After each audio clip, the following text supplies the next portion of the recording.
The test is in 4 parts. Part 1, Part 2, Part 3, and Part 4. Now look at Part 1.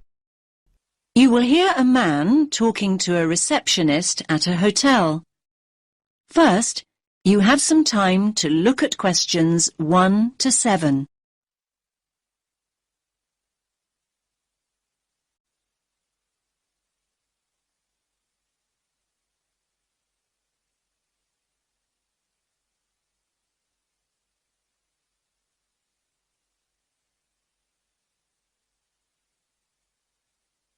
Listen carefully to the first part of the conversation and answer questions 1 to 7. Good evening, sir. Do you have a reservation? Yes. Let me just check I've got everything. Sorry. Yes, a reservation. It's in the name of Hartley. Martin Hartley. Let me see. Oh, yes. Here it is. That's for 3 nights. Yes, that's right. Do you need my passport? I just need to take the number as a form of ID. No problem. Now, can I just ask you to fill in this registration form, please? Actually, no. You see, I've broken my wrist. Yes, I noticed that. I'm afraid form filling is something I can't manage right now. Not without a lot of pain, anyway. Oh, dear. I'm sorry, sir. But don't worry. I can complete the form for you. That's very kind of you. What do you need to know? Well, let's start with your name, of course. So that's Martin, Hartley. That's Hartley. Thanks. And your address? 45 Carlisle Way. Could you spell Carlisle for me? Sorry. It's Carlisle.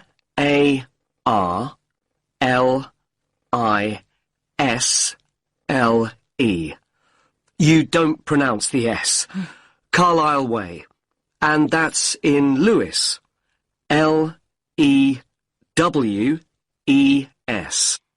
And is there a state? I don't think you have states in the UK. No, we have counties. It's East Sussex.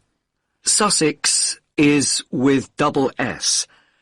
The postcode is LW4 6AU.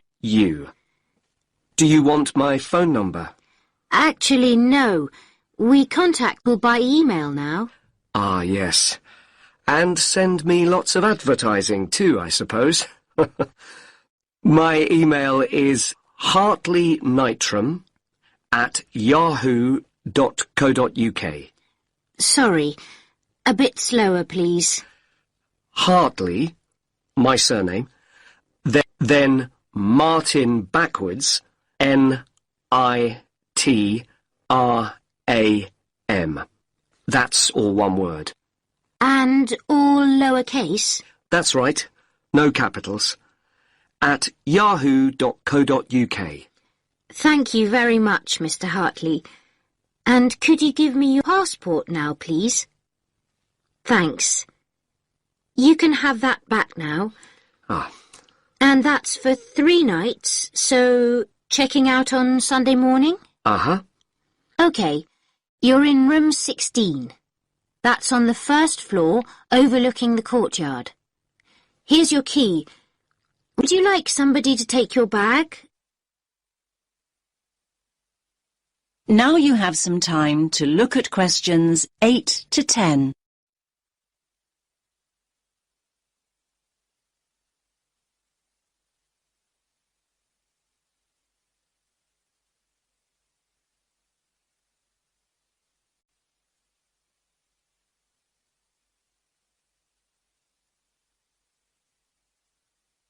Now listen to the next part of the conversation and answer questions 8 to 10. Do you have a map I can take? Yes, of course. We've usually got lots of them here. Somewhere. Ah, yes. Here we are. Thanks. Could you show me where we are exactly? Let me have a look. Yes. This is our street here, Avenida Constitución. The bigger hotels are marked, so let me just see which one is us. Here. Yes, here. This is Hotel Columbus, just before you get to the museum. I say just before because that's the way most people get here. I mean, coming from the main square where all the buses stop, or from the station. Yes, that's the way the taxi came in from the airport. I thought we drove past the museum, though, just after we went through that big square you mentioned. Ah, you probably mean here. That's actually an art gallery. It's worth having a look round, but the museum's more interesting. I think so, anyway. Thanks for the tip. I hope I get time. Right, well, tomorrow I've got to be at the conference centre. They told me they'd put me in a hotel that wasn't too far away. Oh, yes. The conference centre's not too far at all. Let me see. Yes, down here. You can walk there in 7 or 8 minutes. Just cross over the road, go straight down this street here. That will take you towards the newer part of the city. Walk on for a couple of blocks, and then when you get here, you just have to go right a very short distance, and then you'll see the conference centre above the other buildings. It's quite big. I see. That all looks quite straightforward. Thanks very much. My pleasure. Have a nice evening, sir. You now have half a minute to check your answers.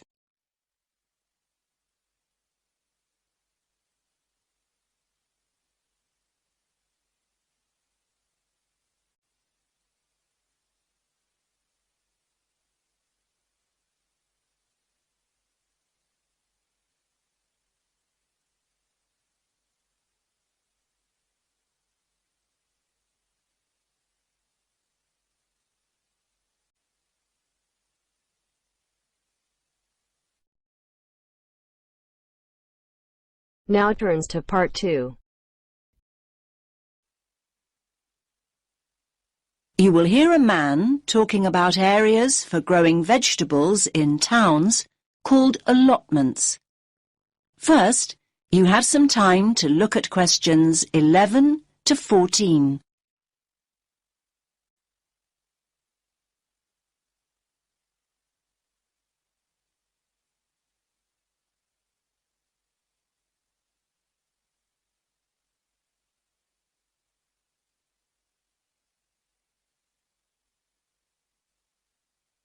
Listen carefully to the first part of the talk and answer questions 11 to 14.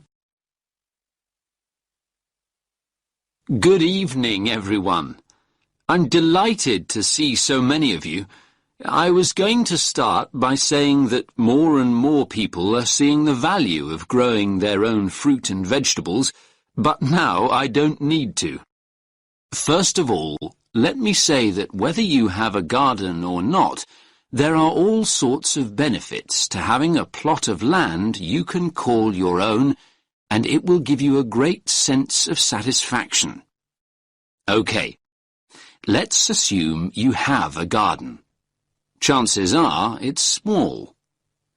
Most gardens in cities are hardly big enough for a few pots of herbs and a couple of rows of beans. Now that's where allotments come in.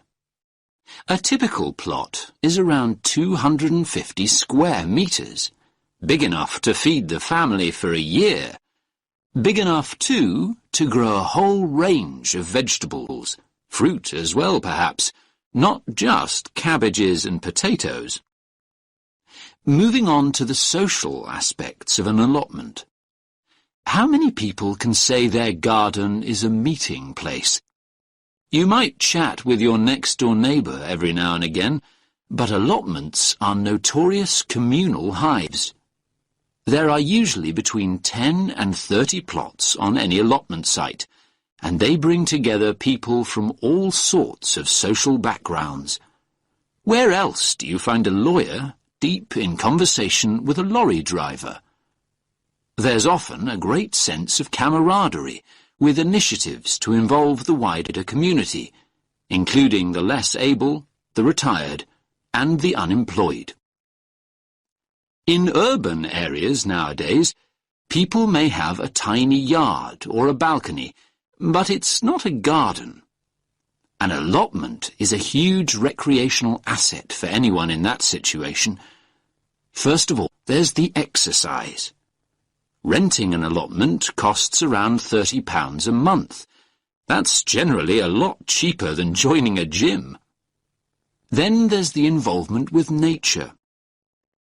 Watching seeds grow into mature plants gives so much pleasure and such a sense of achievement. Spending time outside in the fresh air boosts our mental as well as physical well-being. And one more thing. Don't forget allotments are also an enormous benefit to the environment. They provide invaluable green space in our ever more clogged-up towns and cities, making them more sustainable and appealing to live in. These spaces provide a habitat for wild plants, birds, insects, and occasionally bigger animals. What's more, locally grown food doesn't have to be transported long distances, and that helps to reduce road traffic and hence pollution. Now you have some time to look at questions 15 to 17.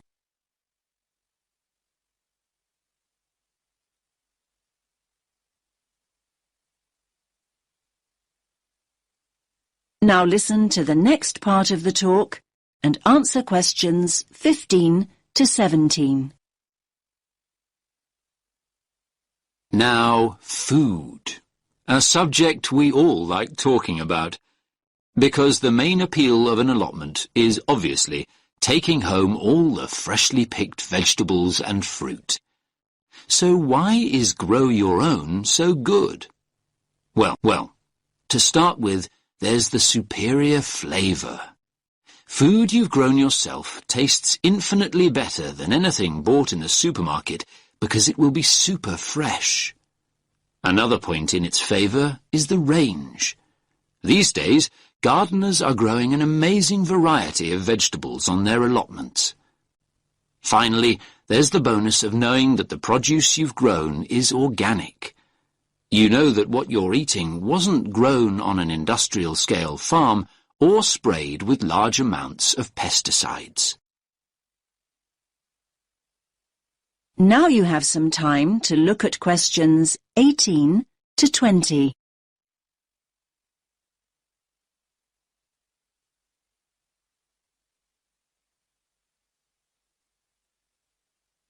Now listen to the next part of the talk and answer questions 18 to 20.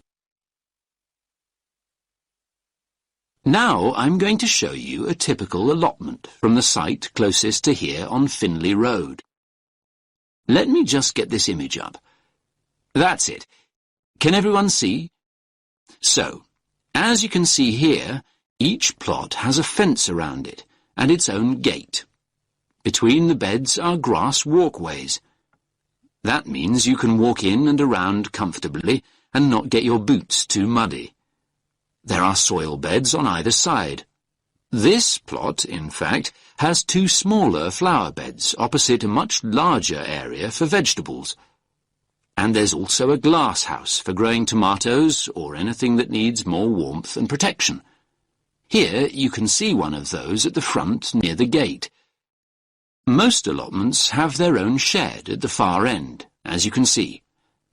Allotments do need a water source, though, and there are stone sinks outside the sheds. A hose pipe can be attached to the tap for easy watering. Some of the plots have a pond, though they're not always popular as they tend to attract insects. And this plot has a compost bin at the end opposite the shed for recycling organic waste. Right. So, how to go about getting an allotment? You now have half a minute to check your answers.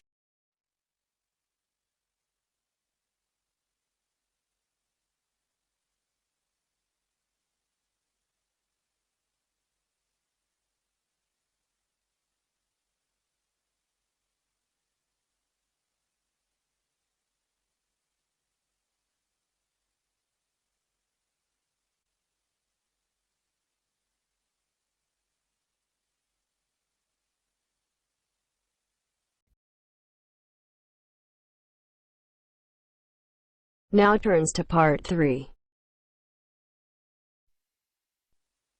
You will hear 2 students and a tutor discussing their plans for next year.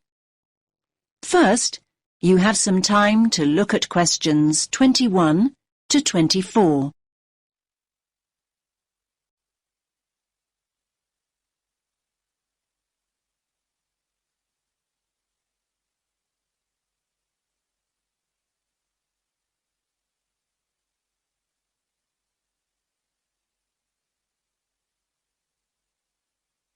Listen carefully to the first part of the conversation and answer questions 21 to 24.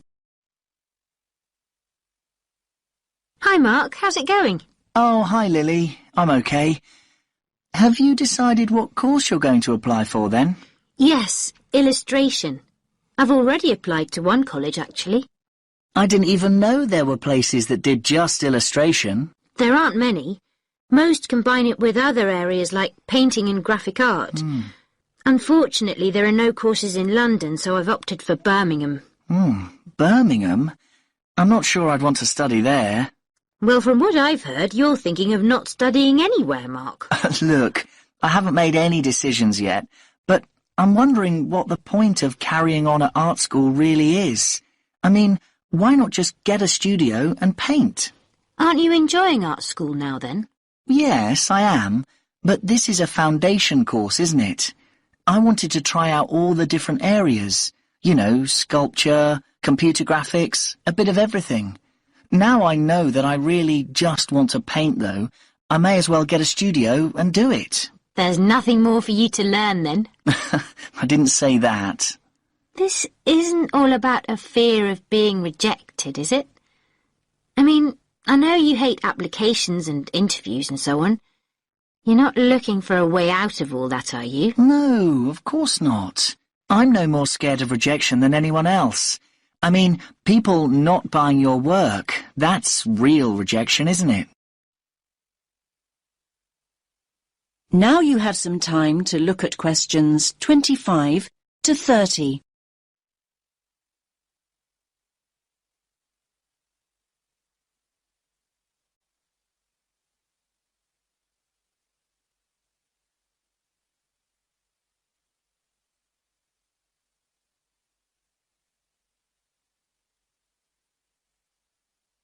Now listen to the next part of the conversation and answer questions 25 to 30.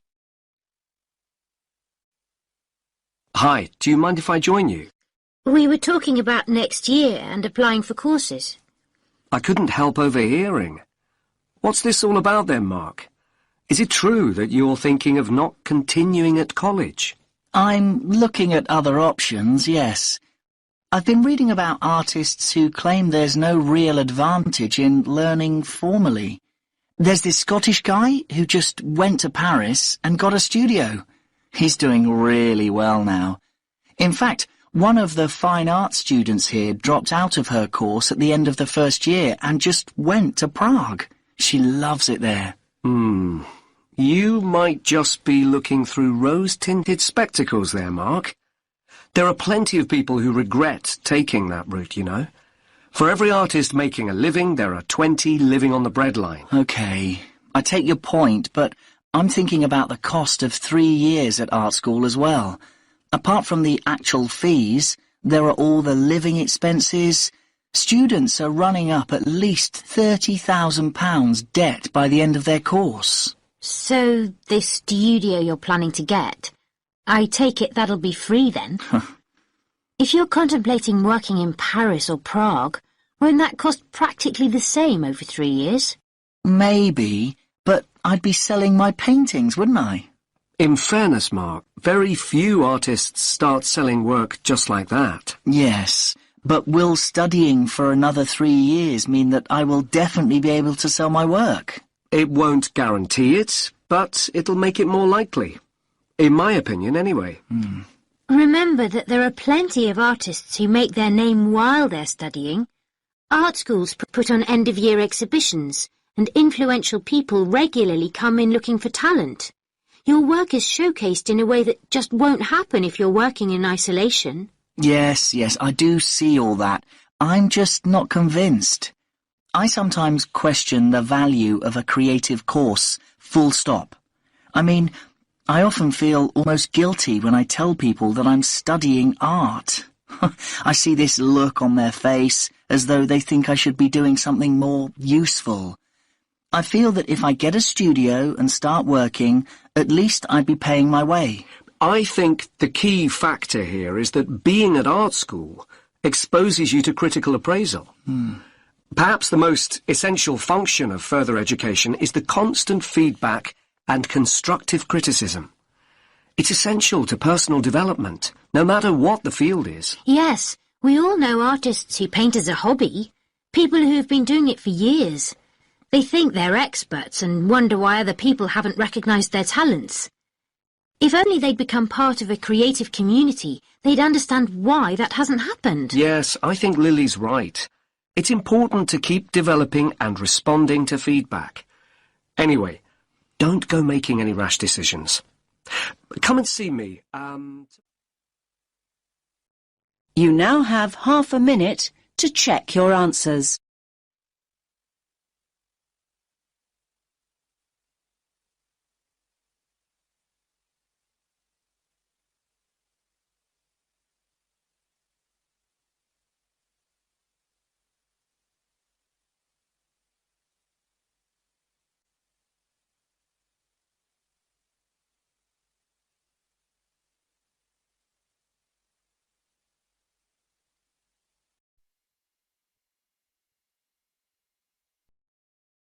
Now turns to part 4.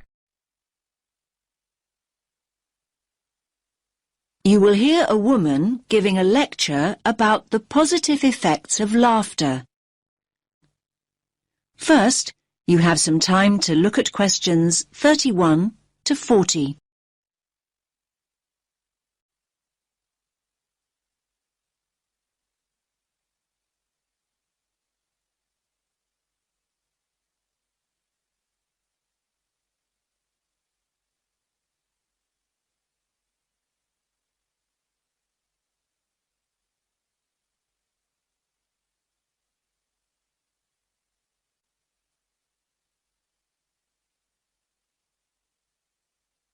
Listen carefully to the lecture and answer questions 31 to 40.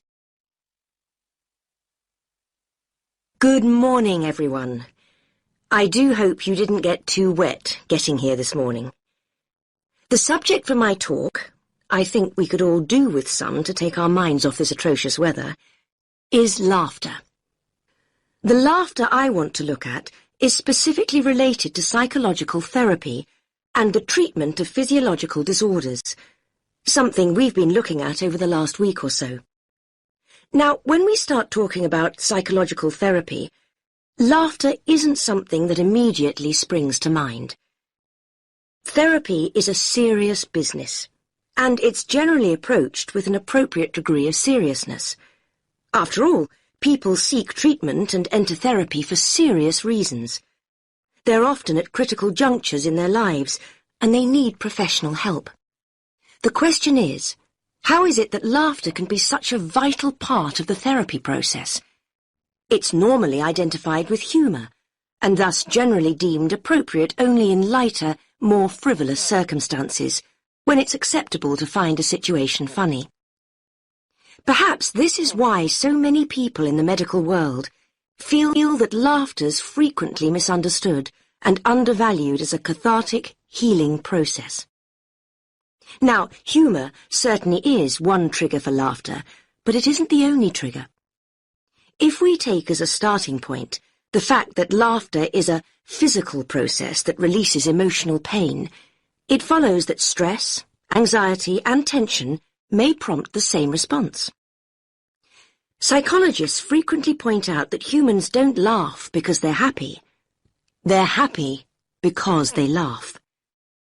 Once we accept that laughter and pain are related, we are less likely to be shocked when people laugh in all sorts of painful, even tragic situations.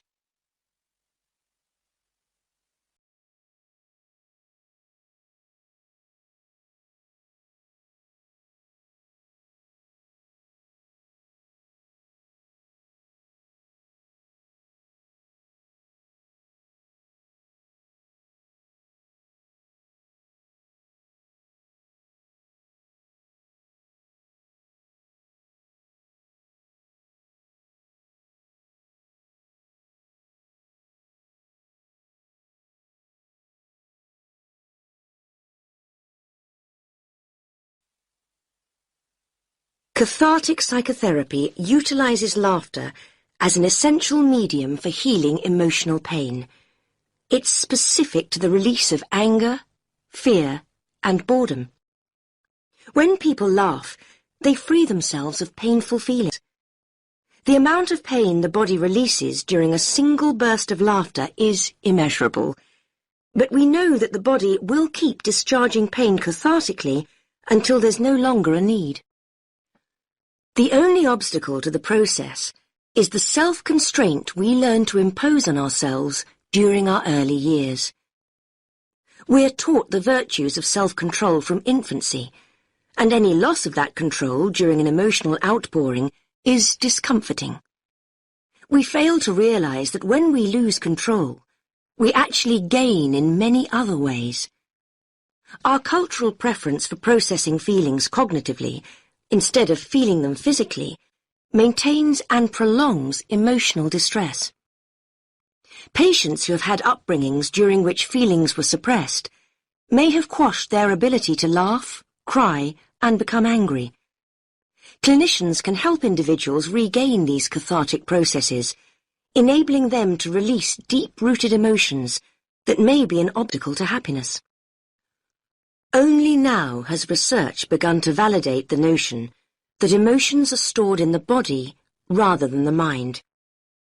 Recently developed cathartic techniques allow practitioners to teach patients how to access their hidden emotions and release them. The more catharsis the patient experiences, the more rapidly he or she progresses through the healing process. Laughter is probably the least threatening cathartic process, at least to the person expressing the laughter, and so it has an essential role. It's often a stepping stone to other forms of emotional release, like crying or showing rage.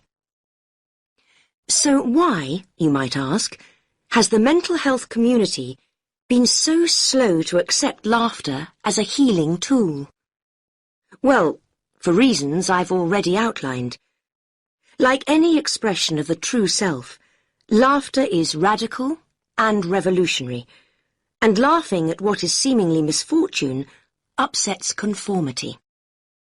We in the medical professions must challenge the antiquated view that adult laughter is silly and inappropriate. We have to ensure that patients don't reject the healing power of their laughter, in the fear that others will see them as making light of their issues. Traditionally, mental health practitioners have viewed laughter as a way of hiding painful emotion. In contrast, cathartic psychotherapy understands that laughter releases emotion. Through laughter, feelings erupt from within into the outside world. If people suppress laughter, they also stifle the release of pain. The catharsis of laughter doesn't change people's circumstances, but it does change the way people relate to those circumstances. It enables them to take a different view, a view from which terrible misfortune can seem so much more bearable.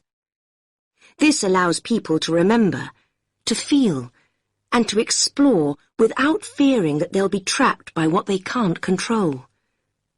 Life's most tragic events often have an essence of absurdity, and this can be the trigger point for laughter. Some people deal with emotional pain instinctively and come along to therapy already laughing and crying. There are many others, however, that need assistance. You now have half a minute to check your answers.